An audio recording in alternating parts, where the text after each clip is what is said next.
Sungai Rajang menjanjikan pemandangan yang luar biasa di wilayah tengah negeri Sarawak. Merupakan sungai yang terpanjang di Malaysia. Rajang mengalir sejauh 563 km dari Banjaran Iran di tengah-tengah Kepulauan Borneo sehingga ke Laut Cina Selatan.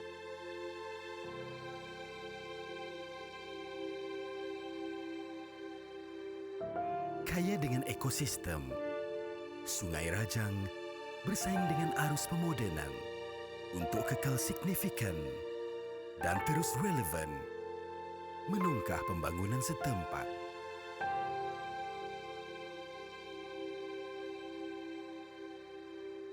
Dari hulu sungai yang deras hingga ke muara terbentang luas, Sungai Rajang melalui beberapa daerah, perkampungan, serta bandaraya.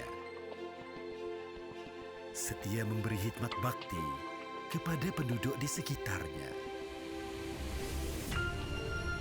Ikuti perjalanan mendalami sejarah, meneroka ekonomi, menekuni sosial, mengeksplorasi budaya, menjelajah ekosistem, serta menghubung warisan dalam pengembaraan dan perjalanan menghilir Rajang.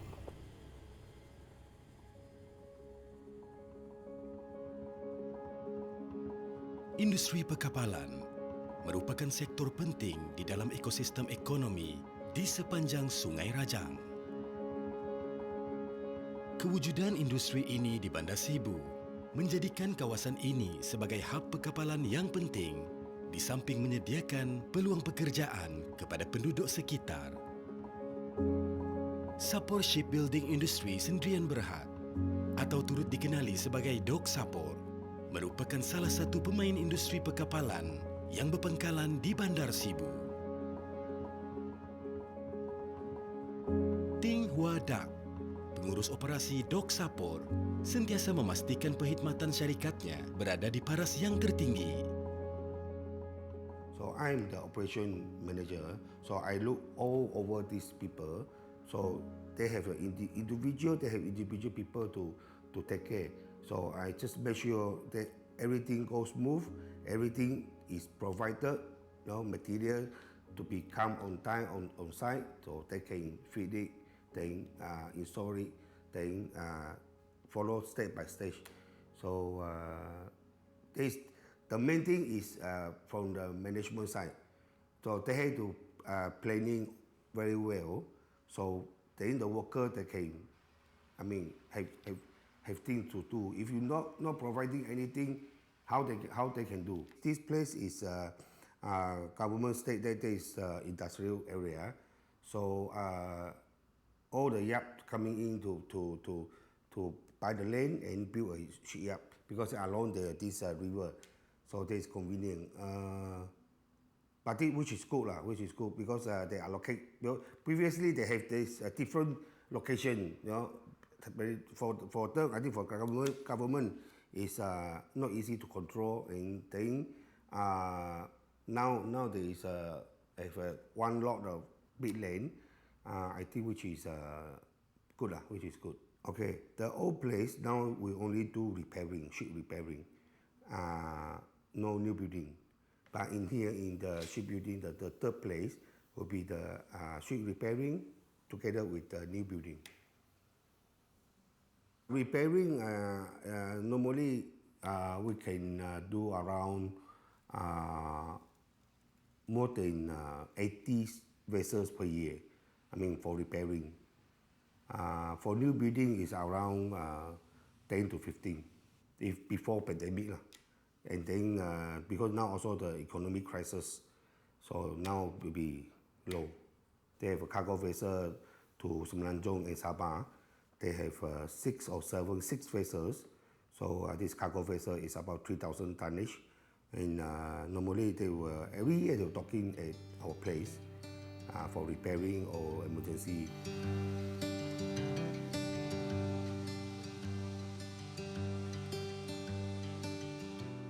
Saya bekerja di Sapo mulai tahun 2006. Saya kerja di sini sampai sekarang. Bagi saya jawatan saya ini macam serba saja. Sebab saya cakap saya ada kebolehan lah, tapi apa dalam bidang-bidang kapal ini saya semua rangkumi semua. Mana-mana saya masuk, mana-mana saya bikin dan saya dapat jaga mana-mana orang bikin. Sebab bukan saya cakap saya dari tadi lah, saya mungkin pengalaman saya, jadi saya paham semua hal ehwal kapal ini. Kalau kepentingan kerja saya sini, saya hanya untuk propeller. Utamakan saya berpropeller. Saya habis semua propeller ataupun pecah, bengkok, belancing, semua saya. Kalau ada pecah, saya welding. Saya sendiri welding. Tidak macam tahun-tahun lepas dulu, pernah juga kami hantar pergi tempat lain. Tapi mungkin kualitinya kurang, Tokek pun panggil saya sendiri bikin lah. Sampai sekarang lah. Kalau cabaran, ikut sinilah tempat kawasan saya besar. Saya yang pakai tukul paling besar di sini. Hanya dapat pakai 16 pound. Tempat-tempat saya sini tidak ada. Paling besar pun 2 pound, 3 pound saja. Tempat saya sini ialah yang pakai tukul paling besar dan paling berat. Dia punya propeller bukan kecil, sampai 2 tan satu, 1 tan lebih satu. Itu terpaksa pakai sendiri punya pikiran lah apa macam mau kerja dia. Memang itu berat lah. Tapi kalau di sini memang saya yang kerja paling berat. Kalau enjin biasa tidak berapa lah dorang kacau kalau Sabe punya kapal. Yang penting Sicis punya bal, itu main bal punya yang air besar masuk. Itu memang biasa, kali-kali memang kena cuci lah. Tengok dia dapat main ke tidak. Kalau tidak dapat main terpaksa ganti baru lah, macam itu. Kalau yang lain-lain di kapal ini tidak berapa banyak lah, yang penting-penting sajalah. Macam pagal, ini kan safety dia. Dia ini memang ada ukuran, tidak boleh terlampau bawah, tidak boleh terlampau tinggi. Dia punya pagar. Ini kalau rosak, ada lubang tukar, itu saja. Kalau ya kapal sudah repuk-repuk, tengok ada macam ini kan ada lubang-lubang, potong, tambah lama. Sama lah. Dia punya badan semua. Nak cek lah kalau dia ikut dia expired, dia punya tarikh itu. Lain-lain tidak ada. Kalau macam api sana, macam semua radar-radar tengok. Kalau lagi okey tidak tukar. Walaupun dia expired sudah tidak tukar itu. Yang lain. Enjin memang tidak kacau. Dia memang itu yang biasa depan anchor chain punya itu. Itu memang kasih turun. Macam kami orang ini. Kalau dia sampai memang turun. Tengok clearance berapa lagi. Macam biasa dia kan ini kapal 29. Kalau dia kurang dari 20 memang tidak dapat pakai lagi. Dia punya itu rantai. Pasal tukar lah. Dia pun ada rekod juga.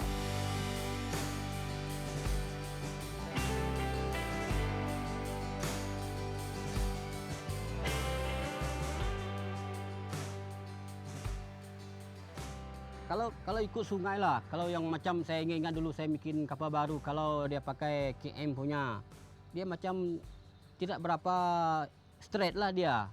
Dia kita tengok ada okey. Kalau dia macam Save NK ke atau BB, dia agak straight sikit. Sebab dia keluar air masin, dia oversee semua. Dia agak straight.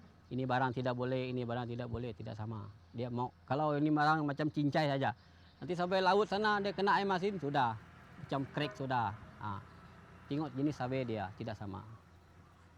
Kira-kira saya tidak ada lah kalau pasal kapal ini. Yang penting dia punya macam logo dia. Kapal macam ini kan.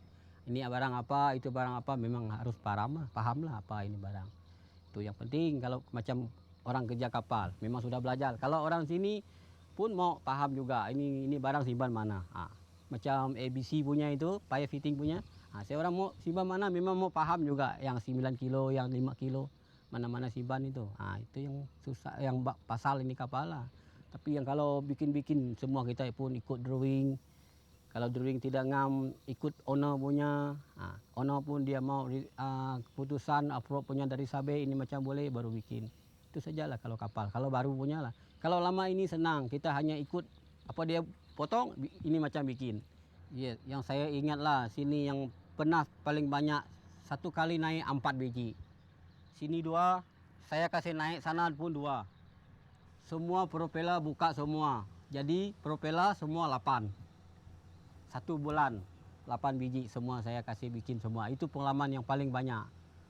Tapi pengalaman ini yang paling banyak pernah naik satu tahun 40 kapal loh. Mula-mula memang kita agak suka lah. Kalau macam dulu, macam saya orang start kapal punya baru. Dulu kan tidak ada plasma, tidak ada. Saya orang sendiri marking table sendiri dulu. Baru sudah siap marking table, baru saya orang sendiri mak kapal sana. Tidak macam sekarang. Kalau sekarang senang, plasma ada. Tinggal pasang saja. Kalau macam tahun saya dulu lah, memang tidak ada. Itu barang tidak ada. Memang sendiri yang lukis semua. Ikut drawing kapal. Sekarang senang lah. Ada senang di orang sekarang. Kalau saya orang sendiri punya kapal, saya orang senang sebab saya sendiri yang ejas. Saya sendiri yang atur. Kalau macam ini kan kami orang sendiri punya kapal. Senang lah kami orang sendiri. Kalau dia mau tukar, ini macam tukar, saya orang sendiri boleh cakap sana lah. Kalau owner punya kapal, saya orang terpaksa ikut dia orang apa drawing dia orang ataupun design dia orang lah. Kalau dia owner punya kapal, kami terpaksa tengok keputusan dia orang. Kalau dia orang beri keputusan pada kami orang, kami ikut kami punya, okey. Itulah yang saingan dia orang punya kapal dengan kami orang punya kapal sendiri. Sebab Sapo ini pun banyak kapal juga.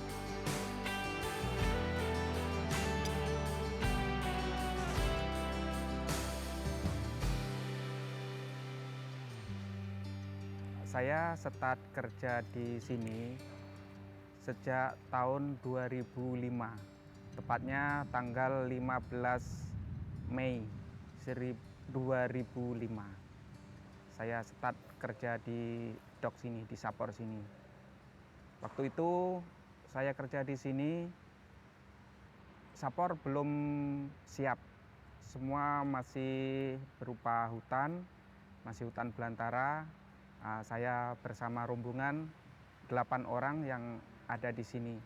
Pertama kali di sinilah untuk kerja di tempat sini. Pada masa itu kita buat kapal, kita pakai genset. Itu untuk karan belum masuk sini, belum masuk ke kilang. Kita orang kerja masih pakai genset. Jadi kalau kita mau kerja, kita mau prepare dulu. Kita mau standby genset, mau cek minyak, mau itu start dulu. Semua kalau sudah prepare, semua sudah oke, baru kita boleh start kerja. Pada masa itu kita orang kerja masih manual semua. Setelah masuk company, saya jadi foreman. Saya dulu membawai banyak orang, karyawan saya banyak. Tapi sekarang saya karyawan sudah banyak yang pulang, banyak yang cuti. Sekarang untuk saya memang marker. Ya buat kapal, ya apa yang mau bikin, cek semua apa yang belum siap. Kalau sekarang, kalau proses untuk pembuatan kapal, itu kalau kita ada CNC, itu kita lebih senang. Masalahnya untuk program, misalkan untuk drawingnya, itu dari pusat sana dari office sudah ada. Jadi kita itu program tinggal kasihkan ke CNC, nanti itu CNC kasih potong. Kita tinggal menyediakan materialnya.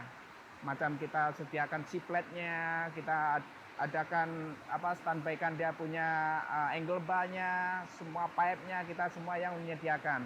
Jadi untuk siplet, itu plasma sana yang potong. CNC potong, nanti kita angkat. Udah potong, kita bawa pergi lapangan. Lepas itu kita join, kita kasih itu kasih masukkan engine-nya. Kita sudah masuk engine, nanti kita elemen engine masuk, kita punya propeller. Lepas itu finishing, yaitu tentang painting atau pengecatan. Itu yang lebih penting, karena kalau kapal itu untuk pengecatannya kurang bagus, itu kita tengok, kita nampak pun kurang bagus. Yang utama lagi itu adalah paintingnya, serta untuk aksesoris dalamnya. Aksesoris dalamnya itu memang mau bagus punya. Kita pembuatannya pun mau bagus punya. Kalau untuk pembuatan kapal itu sebenarnya kita ikut daripada owner. Kita owner, macam sini kan perusahaan, ini kan kilang. Kilang menjual barang. Tapi ada juga ini kilang, kita cari owner. Owner mau beli kapal, mau bikin kapal apa, jenis apa, panjang berapa, derap berapa, semua memang diperhitungkan. Contoh lah, kalau macam kita bikin owner mau bikin kapal supply. Nah, oke, kapal supply. Kamu mau berapa panjang?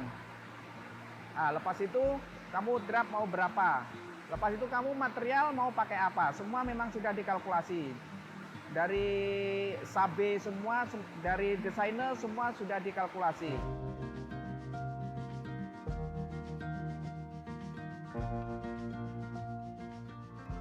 This industrial land, I mean this industrial area, we have around over 20 shipbuilding. I mean different company lah, over 20. Then of course they different have their different customer, different source. But the skill we also have this different technique, different technology, different machinery. They will affect the outcome. I mean this quality of the ship. We want to try to do the best, to do the good quality. But from this owner side, customer side, they only they looking for this reasonable price, good price, then fast delivery. Yeah, there's different this view, but also we of course we will fulfill the customer needs for our dock and for the ship, this river going ship, this shipping company. I mean, because some of the water area is very shallow, so they have to follow the stream. If not familiar with this river, sometimes you get grounded, you know. So I suggest that maybe this I don't know, it's government or which party, they can consider to dredge the river sand. Then the river sand is usable, you know, it's not wasted. Then you can do the earth filling or anything. So make the river a bit deep. Then will be easier for the shipping company. Then for our side also, because we have the slipway, this slipway, this entrance. Sometimes, you know, when high tide comes, after high tide, the river all push to this my wharf there, so it makes it very shallow. So we have to dig it by ourselves. Yeah, there is an extra cost for us. Saya orang sini pun kerja memang betul-betul menggunakan sungai. Oh. Dia menggunakan air pasang, air surut. Macam ini kapal dia besar. Kami terpaksa tunggu air pasang sampai 2,5 meter baru kapal dapat naik. Ini macam kalau sungai semakin lama-lama tidak dalam, mungkin ini tempat nanti kapal kecil saja dapat masuk, kapal besar tidak dapat masuk. Tapi kami orang sini memang dari sanalah memang sentiasa korek lah. Kalau rasa-rasanya kapal ada lain, memang ada orang cakap sama bos, panggil kasih korek sikit lah. Jadi dia dapat dalam lagi. Kalau air tidak dalam pun kapal kecil saja dapat naik, kapal besar tidak dapat sebab dia kalau orang bercakap mabuk, cetek kan cetek. Kalau itu memang hari-hari kasih korek lah, macam setahun ada 3 kali ataupun 4 kali. Ya, memang sungai sama kita buat proyek itu memang berkaitan. Berkaitan penting sekali. Masalahnya apa? Kita bikin kilang kapal, masalahnya kita untuk sungai. Kita untuk di air. Untuk bawahnya kita pergi ke Kuala, ke laut sana, memang kita lewat sungai ini. Jadi sungai ini adalah jarayanya, alat transportasinya, tempat untuk transportasinya. Kalau transportasinya itu bagus, transportasinya sungainya dalam, jadi untuk keluar masuk kapal itu pun juga senang.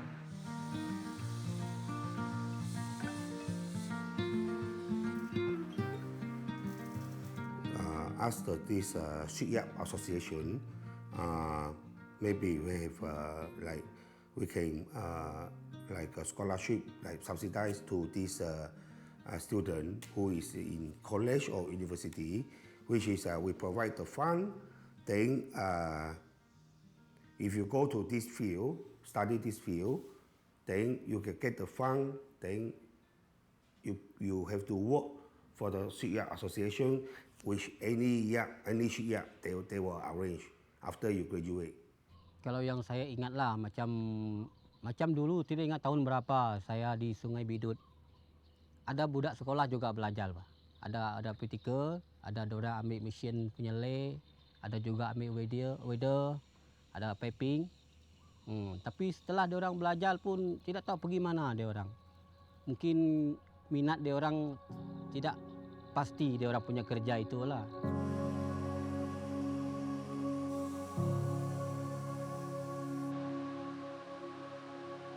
Now the youngster for the local, one thing is how to you can stay under the hot sun, hot plate. Then the other thing is I think now the youngster they have no idea how is the ship building, ship repairing, so they will get no interested in this field. So but actually there is like the marine school, like this shipbuilding. If there is a school, maybe they can provide them with more knowledge, then they will get interested in this field. Now suddenly, if you want to hire somebody, he say, I don't know how to do. So the company hire you, you don't know how to do. How they pay you? So they cannot last long.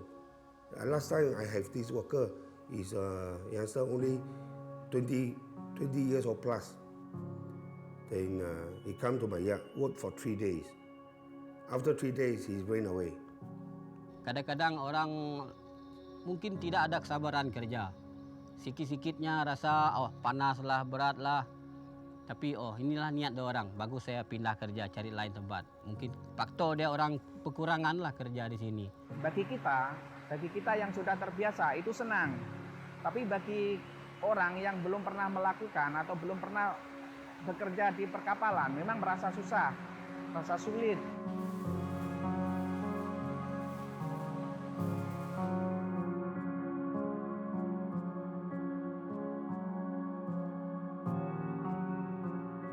This shipbuilding industry slowly going to the global, like 20 years ago, our shipyard only to the local river going, only Cebu, no outside.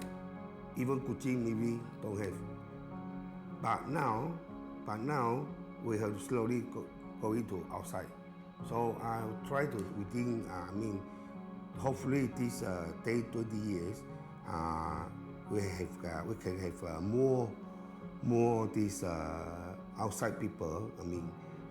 Not Malaysia, outside Malaysia. This company, shipping company, they will come inside to our Sarawak, then